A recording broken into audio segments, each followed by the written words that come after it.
target. So if your healer's ever getting trained, it's a really good idea to just say, once they're at a decent health and they're just starting to get trained, is just to sprint them and say, you run fast, you're moving quickly, freedom yourself, get out, and they can literally sprint very quickly away from the enemy team, and while you're slowing them and CCing them, your healer can get away, get some heals off, or get behind LOS or in a better position. You can also, if your healer gets root beamed by a boomkin, you can stampeding roar them out of the beam, because it breaks the root and they can just run out. So yeah, it has a lot of utility. It's a really great ability. Don't forget to use it. And then you have your CCs as a Feral Druid. So you have Cyclone, you have Hibernate, you have Root, and you have your stuns. And you have, yeah, Cyclone, Root, Hibernate, stuns. And as a Feral Druid, a lot of people don't realize how really powerful Root can be and how powerful Hibernate can be. When you're playing against a Feral Druid, for example, if you're playing with a class that can fear or anything that requires a Dispel, what a really good thing for you to do always is like tell your partner to fear the Feral Druid as to get bait the Dispel out of the healer, and since Dispel has an 8-second cooldown, if you can Hibernate that Feral Druid, it's going to sit full. So that's a full 7-second CC that's off every single DR that you can land on that Feral Druid. It's the exact same for things like on a Warrior. You can get the bait the Dispel somehow and then full root the Warrior, he can't get out of it, and if he intervenes you can just bear form root him. So never underestimate the use of your other spammable CCs compared to just Cyclone. Obviously the main CC that Feral Druids have kind of been like patented for is Cyclone. It's a 20-second cooldown and you Cyclone the target. It does have a 20-second cooldown, so I recommend using Cyclone whenever you're chaining CC, not so much as like a random CC to throw out. So either Cyclone someone's offensive cooldowns or Cyclone the healer out of a chain to get a kill. That's what I kind of use it for. And then, so yeah, those are kind of like the spammable CC buttons. Obviously I already covered stuns earlier in talents. You have your Trents and your Mighty Bash. So yeah, those are Feral Druid abilities. I basically covered them all. You have Typhoon for knockbacks, knockback on cast, knockback on heals, and all that stuff. Really strong. I'm gonna VOD this. Depending on the comp you play. As FMP and other comps where you swapped off and Trents is better. Yeah, Trents is really good, just not only for that, just to follow up on CC chains. If you're playing a comp without a lot of stuns, a stun every 20 seconds is extremely strong. So yeah, I covered glyphs, or talents, glyphs and talents, abilities. So yeah, there's only one thing left really, and that's macros. So there's macros as a Feral Druid. I have quite a few here. Don't get like scared. They're not really anything special. There's no macro here that you absolutely 100% need. Alright, so the main macros that I recommend any starter Feral Druid getting are these ones. Focus Cyclone, so slash cast target equals Focus Cyclone. What that does is Focus Cyclones. I have to move my thing, don't I? Okay, so you have this. So you have slash cast target equals Focus Cyclone. What this does is it cyclones your focus target. So say I have this guy on my focus. I can, with this macro, I can just not have him targeted, press it, and it cyclones. It will be cycloning this target. Obviously he's immune because he's a training dummy, but yeah, that's how it works. The next macro that I recommend people getting is Focus Fairy Fire, as Fairy Fire is a great thing to use. You always want to use it on rogues to keep them out of stealth. So whenever you're playing against a rogue team, literally every time Fairy Fire is off cooldown, just press it on the rogue. It's so important. It's the biggest thing you can do. Fairy Fire rogues is just press it all the time. Like, go happy on it. You can never press it too much.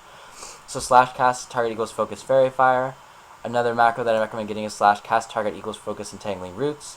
Slash cast target equals Focus Hibernate. So you can just do this on your focus target while you're attacking a target. It just makes things a little more easy to swiftly to do.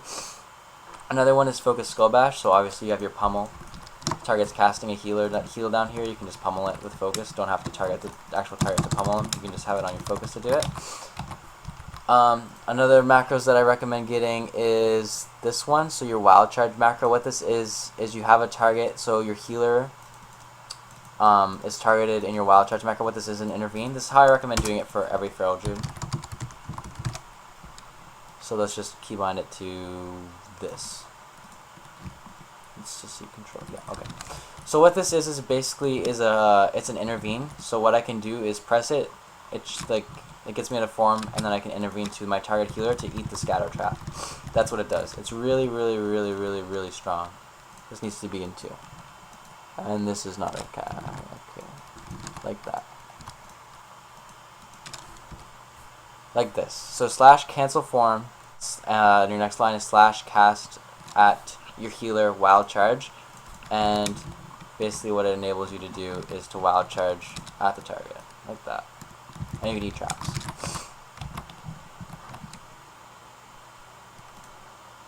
So those are the macros that I recommend getting. Other optional macros that when you start getting better to use are slash focus arena 123, these ones. So it focuses my arena 123. Target arena 123 right here. Targeting arena 1 through 3 obviously. Focus mighty bash. You should use a ravage macro. When you have your ravage macro, if you have anything like an on-use trinket or a glove trinket, just macro them together as it lines up pretty well. Other than that, I mean, I have heal 1 2 3 1 2 3. You don't necessarily need that as a feral druid, like heal my arena. But macros that I really recommend are dispel macros. So slash cast target equals the healer, remove corruption. Slash cast target equals DPS, remove corruption. This allows you to dispel your teammates out of hexes and to remove curses. So yeah, those are really important as well. I think I covered everything. I'm not sure what else there is to cover as a feral druid right now.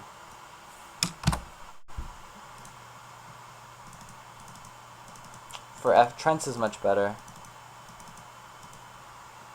No, you always want to stun first when you're swapping. Racials? Okay, I'll go for racials. Alright, so racial abilities. So you can either be Night Elf, Worgen, Tauren, or Troll as a feral druid. Personally, I like Tauren as I have War Stomp, which is a great AoE stun. You can peel Stampede with this, you can stop casts, you can stop so much with War Stomp that it saved me in so many games that if I don't have it, I rage.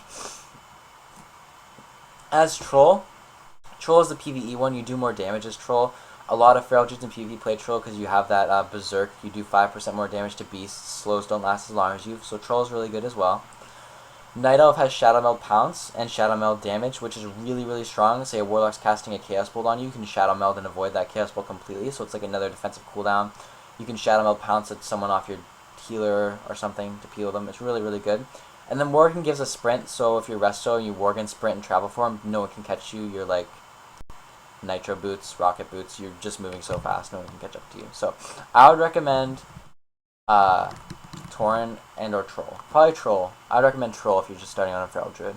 DPS rotation I just got here. I'm gonna VOD this, and then you can just look in the VOD for the DPS. It's at the very beginning. I'm just gonna highlight this video, or I can put it on YouTube. I doubt I can put it on YouTube. I think that's too long, but I'll highlight it, I guess. So yeah, I'll highlight this. So that'll be good.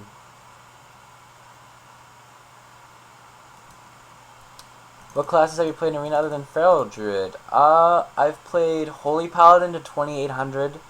I've played Priest up to a decent rating, and I've played Rogue to Gladiator. If you guys want my YouTube channel, I'll link it. It doesn't have that many videos on it. It's got a couple cool videos, like PvP stuff. So yeah, it's got like a 1v2, two 1v2s and a 3v3, but it's not that many. Do you use anything to reduce latency? No. Any questions I'll take before I post this up on the highlight, if anyone has any more questions about Feral.